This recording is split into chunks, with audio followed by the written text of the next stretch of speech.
Hi folks, welcome back. Thank you for watching. Please do hit subscribe if you haven't done so yet.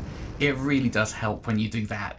So today folks, I've got another Ask Perky video for you, which is where I answer questions you write in with. Now the comment that I'm going to respond to today, it's not a question as such, it's more of a comment, came in right at the start of this year, so I've put off making this video for quite a while. Partly because I wasn't sure of the best way of putting it together, but also because this topic is so polarising that everybody seems to have an incredibly strong opinion one way or the other, and there isn't much middle ground. So it's a very hotly debated topic, but by hotly debated I mean it generally ends up in name calling rather than any sort of sensible discussion. And that is wood and construction in electric guitars, and does that make any difference to the tone of a guitar? So the comment that came in was from Steve and Sheila Lauder. I'm not sure if I'm applying to Steve or Sheila here. And they say, I am of the opinion that anything outside of the nut and bridge has no impact on string sustain or tone. Now, what I decided on doing is I'm going to compare two of my guitars today because they're very different in some respects but very similar in the ways that Steve and or Sheila are talking about. So the first guitar I'm going to use is a Gibson Les Paul Custom. Now I've completely swapped out the electronics and the hardware on both of these guitars today, which is very important for this video. But essentially this is a solid body electric guitar, as we all know. Now the guitar I'm going to compare it to is this one here, which is a Heritage H535, essentially a sort of Gibson 335 made in Gibson's old factory. Check out the video up there now if you want to find out more about this guitar. But on paper, these are very similar and very different. So let's look at the differences first. The Les Paul is a solid piece of is a solid single piece of mahogany with a two-piece maple top glued on the top. The 335 or 535 has a laminated maple construction with a maple centre block. So in terms of construction and the woods used, they are very, very different. And of course, they have a sort of very different body shape. This is semi-acoustic, this is a solid body. So in theory, if Steve and or Sheila are correct in that the construction of this guitar and the fact that this is largely maple, this is largely mahogany, shouldn't make any difference at all. Because in terms of the similarities, both of these guitars now use Faber hardware. They both have very lightweight aluminium tailpieces on them. They both have the Faber ABR1 type bridge with the nickel-plated brass saddles. So those are identical. Obviously the hardware's gold on this one and nickel on this one, but they are exactly the same. In terms of electronics, both of these guitars, and I will take a photo of the Les Paul, I'm not taking the electronics out of this to take a photo because it'll take about a year to do that.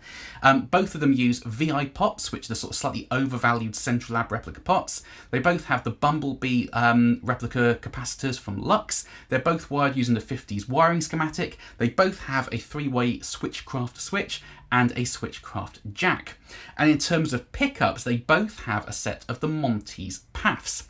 Now I've got the setup on the 535 really dialed in, and what I've done this morning is I've matched the pickup height and the action of the 535 with the Les Paul. So they both have identically set up pickups in terms of height relative to the strings.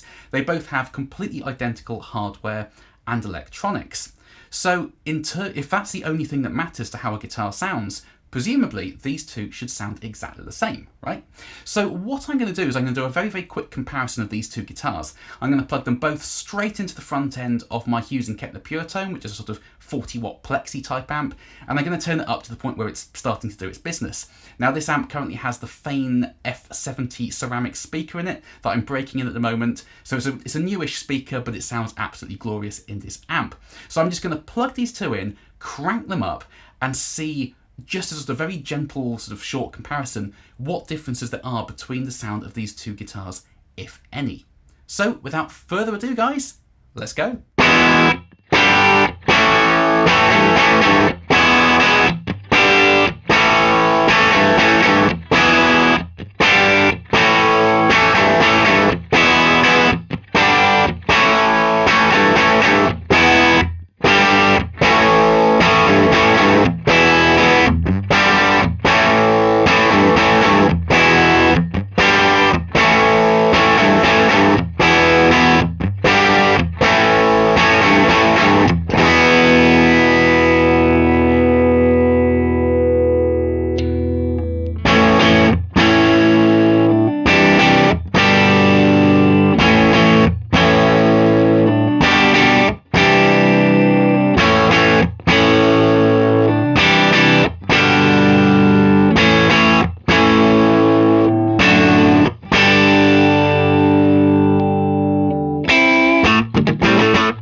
sound the same to me. I'm sorry, Steve and Sheila, but those two guitars sound different. The Faber hardware is exactly the same, the pickups and electronics are exactly the same, but they do sound different. Now, to my ears, the Les Paul had a slightly sort of sharper, more direct attack and less low end. The 535 had a bit more kind of honky lower mids.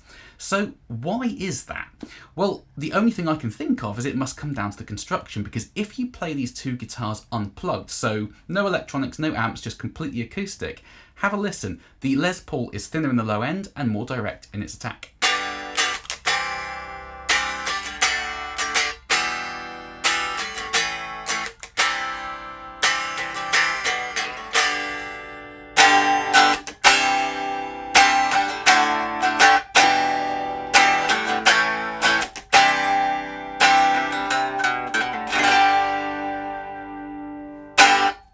So what we're hearing there, coming through the amp, is the acoustic difference of these two guitars. The 535 has that sort of slightly more honky lower mid thing going on. It's a thicker sound because it's a bigger body, it's semi-acoustic, and it has more resonance in it. The Les Paul is much more, as we would expect, a bit more kind of punchy and direct.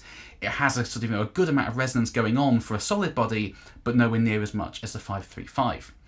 So that is my kind of very gentle look at the facts. Those two guitars, if that statement were true at the start of the video, should sound exactly the same, but they don't. And the acoustic qualities of the guitar, the fundamental differences in their construction and the woods are coming through out of the amps as well, with everything else being equal.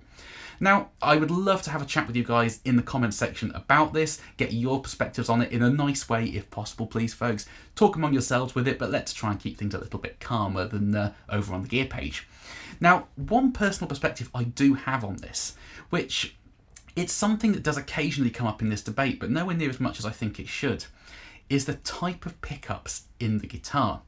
Now, I always think that vintage styles pickups, especially unpotted pickups, are much more microphonic than modern wax potted pickups. And by that I mean it doesn't just pick up the electromagnetic signal that comes from the vibration of the strings. They do act a little bit like a microphone as well. So a really good example of this is this guitar here. Now, this is my Gronland guitar, and the pickup I've put in here is the TV Jones Full Fidelity Filtertron, which is a super accurate vintage Filtertron made to Ray Butz's original specifications. But because of that, it's a low output, it's very vintage voiced, obviously, but it's completely unpotted, and as a result, is quite microphonic. So the best way to probably demonstrate this is I've just turned a delay pedal on with this guitar. So you can hear the delay tail there. Now watch what happens if I shout into this pickup. Hello! So you can hear the sound of my voice coming out of the amp. And as I said, the best way of showing that is to put a delay pedal on so you know it's not my voice coming through the room mic that you're actually hearing. So it won't shock you to learn that I am not magnetic. So in theory, my voice should not come out of that amp unless the pickup is microphonic. So that's what's happening there. The pickup is slightly acting as a microphone and it's picking up the sound of my voice over the top of it. Now, by definition, the acoustic vibrations of the wood and how different constructions affect that will therefore get picked up in part by an unpotted microphonic pickup. So I think that's what we're hearing today because, as I said, the acoustic sound of the 535 compared to the Les Paul is pretty much exactly what we hear coming out of the amps. We hear that the 535 has more kind of honk in the low end. It has more acoustic properties because it's full of air and is resonating more. The Les Paul is more direct. So even though everything in terms of hardware and pickups are the same, we are hearing those fundamental differences in the sound of the instruments coming out of the amp. So that's something that I don't really hear spoken about too much in this debate, but I think it's really important. If you're using a vintage style guitar with an unpotted microphonic pickup, I personally think that the type of wood and the construction and how that guitar sounds fundamentally unplugged, you'll hear that more in differences between one guitar to another than you will modern guitars with super high output, completely potted ceramic magnet pickups, for example. I think the type of wood and the sound of the guitar, the sort of unplugged sound, will make less of a difference in a modern guitar with a pickup like that than in a vintage spec guitar. But as I said, please do comment underneath, guys. Let me know your thoughts on this topic. Please try and keep things kind in the comments. Let's be respectful to each other. But I love hearing your different points of view on this because I think it's a really interesting topic. This is only a very gentle introduction to it today, I know, but I would love to get your thoughts on this. So thank you ever so much for watching, folks. As I said, please do comment underneath with all your opinions, and please do carry on subscribing to this channel as well. I know I always say it, but it does make a big difference when you subscribe. So thank you ever so much, and I will see you next time. Bye-bye.